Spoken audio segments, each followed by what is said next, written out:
یہ رشتے بنانے والا کون ہے؟ اللہ. اس اللہ سے ڈرو. میاں بیوی کو بتایا جا رہا ہو اور عین اس نکاح کے موقع پہ اس اللہ کے احسانات کی دھجیاں اڑائی جا رہی ہوتی ہیں. ڈانس، لڑکے لڑکیاں مکس گیدرنگ جو ہوتا ہے شادی ہالوں میں. بھائی میں نکاح کا کیا خطبہ پڑھتا ہوں؟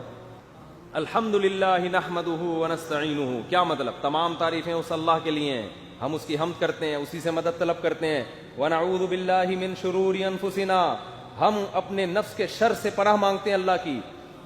ومن سیئات اعمالنا. اپنے برے اعمال کے شر سے بھی پناہ مانگتے ہیں. من یضلل اللہ فلا ہادی لہ. جسے اللہ گمراہ کر دے اسے کوئی ہدایت نہیں دے سکتا. ومن یہدہ فلا مضل لہ. جسے خدا ہدایت دے اسے کوئی گمراہ نہیں کر سکتا. کیسا خوبصورت کلام ہے نا. خطبے میں، نکاح کے خطبے میں پڑھا جاتا ہے. یہ ایک ایک چیز سمجھ میں آ رہی ہے. تو میں چاہ رہا تھا پنڈت جی آپ جو پڑھتے ہیں ہمیں بھی پتہ چلے آپ کیا پڑھ رہے ہیں، ان کو کیا سمجھا رہے ہیں آپ. ہم تو یہ سمجھا رہے ہیں، دولہا دلہن کو اس وقت بٹھا کے سمجھا رہے ہوتے ہیں انسان کے بچے بن جاؤ. صحیح ہے نا. اللہ کی حمد و ثنا کی، اس سے مدد مانگی، اللہ کے پاس ہدایت ہے اسی سے ہدایت مانگو. پھر آگے خطبے میں کیا پڑھتے ہیں؟ چلو اس بہانے تھوڑا سا نکاح کا خطبہ بھی آ جائے آپ کے سامنے تاکہ آپ لوگ کی جو شادیاں ہوئی ہیں آپ کو پتہ چلے آپ کو بتایا کیا گیا اس میں. ٹھیک ہے نا. پھر جو مسنون ہے آیت ہے یا ایھا الناس اتقوا ربکم الذی خلقکم من نفس واحدہ. کیا خاندانی آیت ہے، مسنون ہے یہ خطبے میں. اے لوگو اس رب سے ڈرو جس نے تمہیں ایک آدم سے پیدا کیا. اب میاں بیوی کا ملاپ ہو رہا ہے نا، مرد اور عورت کا. ان کو یاد دہانی کرائی جا رہی ہے کہ سب سے پہلا ملاپ آدم اور حوا کا ہوا تھا. وہ بھی شادی تھی اور ایک آج شادی ہو رہی ہے. وہ خدا نے اپنی قدرت سے آدم کو پیدا کیا، ان کی پسلی سے حوا کو پیدا کیا. اس رب سے ڈرو. اصل میں تو وہ یہ ساری یہ جو میاں بیوی کی شادی ہے یہ بھی خدا کی قدرت کی ایک دلیل ہے. یہ قدرت اس وقت سے شروع ہوئی تھی جب آدم کو مٹی سے پیدا کیا اور ان کی زوجہ اماں حوا کو پیدا کر کے وَبَثَّ مِنْهُمَا رِجَالًا كَثِيرًا وَنِسَاءً.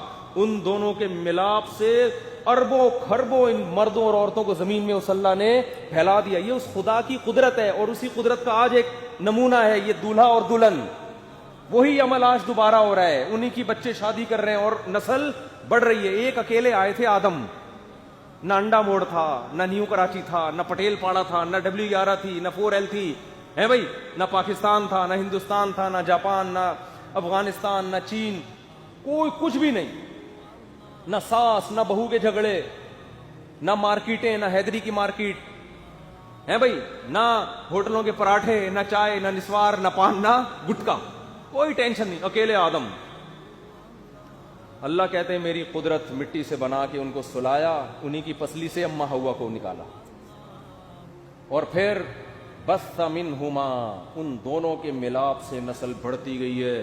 اور آج دیکھو کروڑوں اربوں انسان دنیا میں رجالن کثیروں ونساء، بے شمار مرد بھی اور بے شمار عورتیں بھی. تو اسی کی یاد تازہ ہو رہی ہے. انہی کروڑوں میں سے 2 آئے ہوئے مولانا طارق مسعود صاحب کے پاس کہ ہماری شادی کرا دو.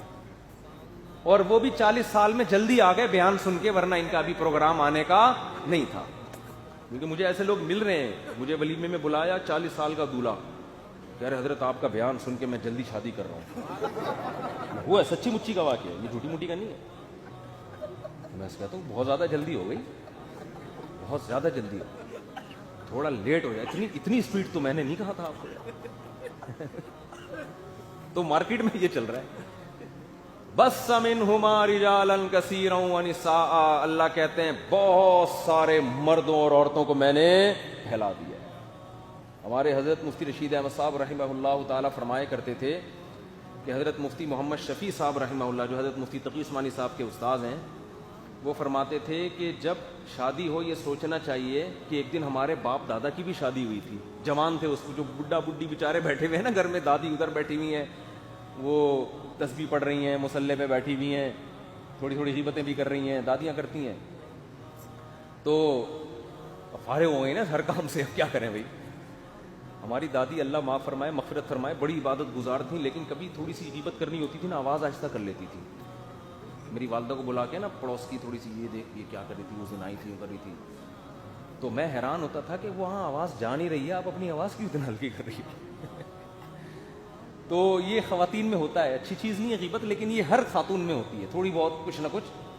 تو میں سوچتا تھا کہ دادی کو گناہ ملے گا پڑوسیوں کی غیبت کرنی ہے، لیکن جب میں پڑوسیوں کے جاتا تو وہ دادی کی کر رہی ہوتی تھی.